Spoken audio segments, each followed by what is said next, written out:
Hi, my name is Caroline from the Whole Bromley congregation, and I just want to welcome you to today's devotional on Hebrews chapter 5. Today we're looking at verses 7 to 10, which says, During the time of Jesus' earthly life, he offered up prayers and supplication with loud shouts and tears to the one who was able to save him from death. He was heard because of his devotion. Although he was a son, he learned the nature of obedience through what he suffered.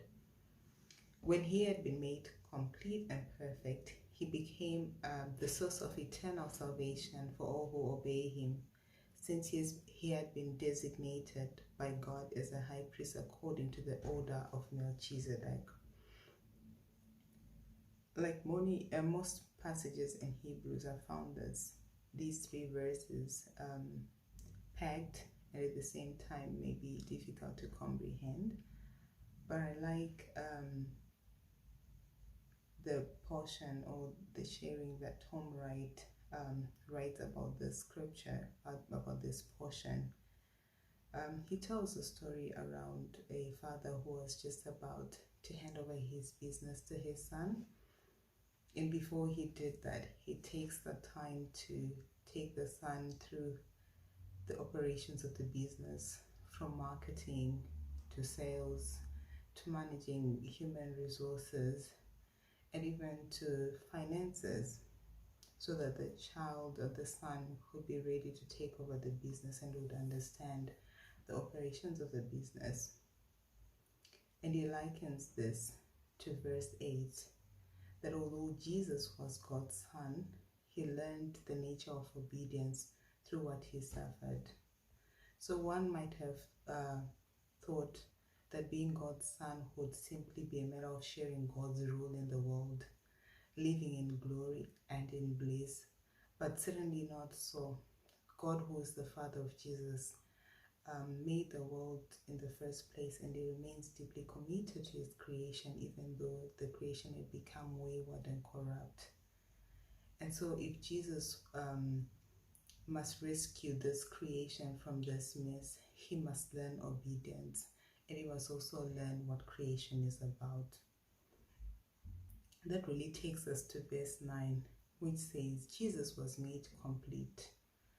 It doesn't mean that he was imperfect before, in the sense of being sinful, but that he needed to attain the full stature of sonship through experiencing the pain and the grief that the Father felt over the world and what had gone wrong in the world, and really what is going on in the world right now.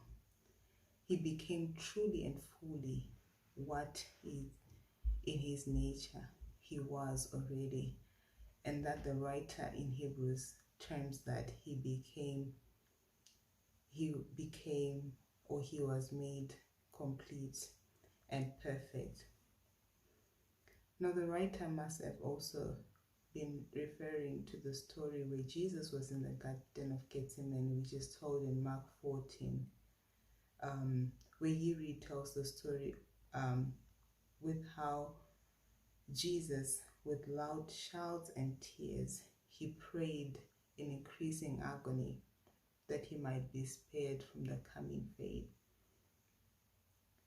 This point, verse 8, makes it clear that he had to learn the full extent of obedience and what obedience really meant. So he was praying to the one who could save him from death. But though God could save him, he did not. The answer to his prayer for rescue was no, or rather the answer was that it turned to acceptance for Jesus. It turned to, your will be done. Only so could Jesus discover the meaning of sonship.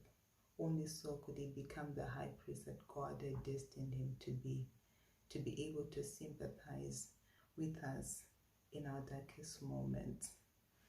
So many a times we may pray and feel as though the answer has been a no in this case, but in many times it should really turn us to God's will be done in such a way that it turns us to obedience to God and to understanding that God's sovereign will and purpose will prevail in our lives.